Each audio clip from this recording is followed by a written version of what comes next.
What's up, you history freaks? I'm Chet Taggert, and I'm here to ask you a question. Has anyone ever told you that history is lame? Called you a nerd or a dweeb because you're interested in the past? Well, I say fuck those people. God, they make me so mad!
This is the Ebner Township Park on the bank of the Mohawk River.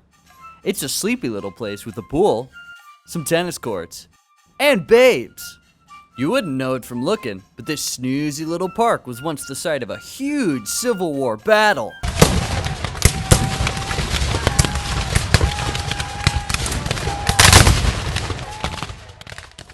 In July of 1864, the 199th New York Regiment of the Union Army and the 35th Louisiana Regiment of the Confederate Army did battle on the shores of the Mohawk River, right here.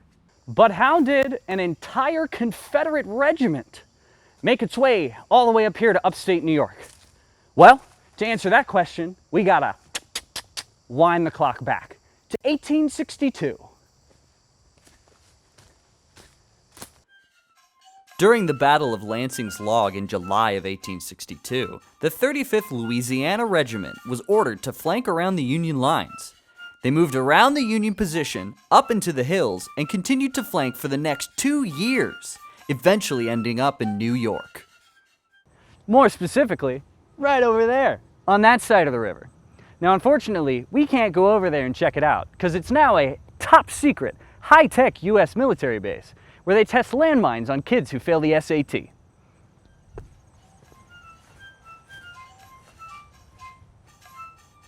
The 35th Louisiana initially sent scouts over to the other side of the river, where they would clash with Union pickets.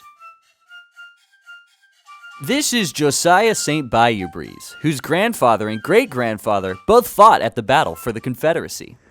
Yeah, well, my grandpap and my great-grandpap both come up in the 35th together. You know, that was common at the time for sons and fathers to join the same unit. And back then, they give every soldier a gun, which, you know, if you tried to do that these days, they'd call you crazy. Josiah's grandfather had come over to this side of the river as part of the Confederate scouting force.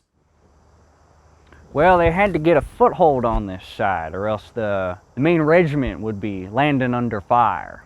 Yo, that's fucking crazy, dude. Yeah, I guess. The Southerners were now on the eastern bank of the river. Mr. David R. Boylston's great-grandfather was with the Union troops who tried to dislodge them. Well, my great-grandfather, Captain Righteous Conrad, got his men up to this creek bed behind me, and they settled in to fight the Rebs. And the fight in there was fierce. It was horrible. He wrote about it in letters to, well, my grandmother, his daughter at the time, God rest her soul. But they were stuck here for 100 days fighting the Rebs, and, you know, just dozens and dozens of men drowning in the creek every single day. It was pure horror.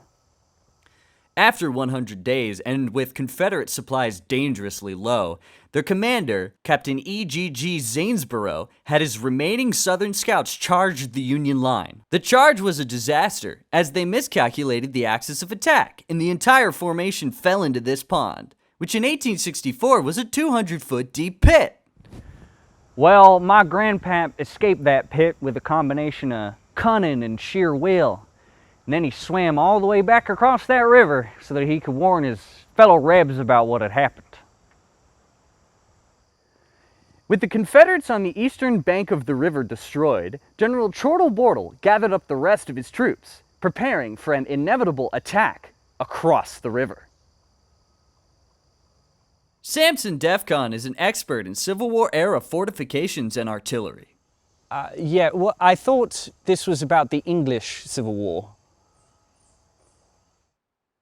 Oh, so you're not actually from here? No, I'm from Kensingshire. Where the fuck is that?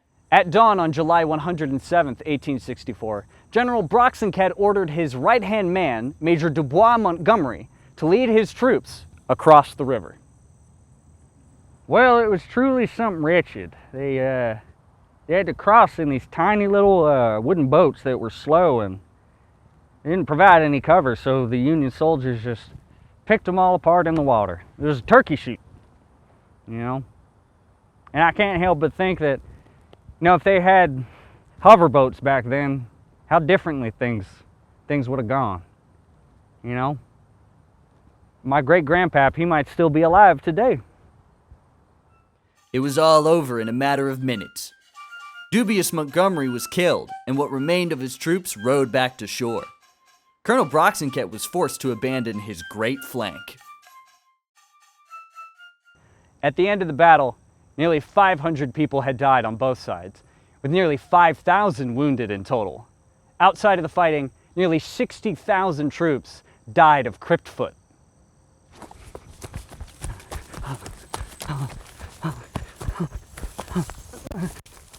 Do you think your grandfather and great-grandfather fought for a good cause? Hell yeah, fuck the roundheads. Oh, so you think slavery was a good thing? What? No, my grandpaps fought in the English Civil War. It feels good knowing that my great-granddad fought here for freedom, to end slavery, right? It's a real point of pride for me and my whole family. Yeah. And then after the war, he opened up a textile sweatshop. Well, there you have it, history hunks. You've heard both sides and you've seen both perspectives. So, what did you think? Was it good or bad, rad or sad? Fax me your answer at the number below. And hey, you might turn out to be right. Well, that's all I got for today. And remember, history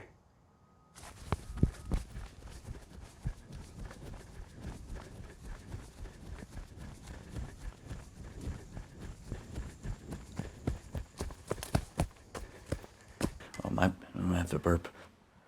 Penis.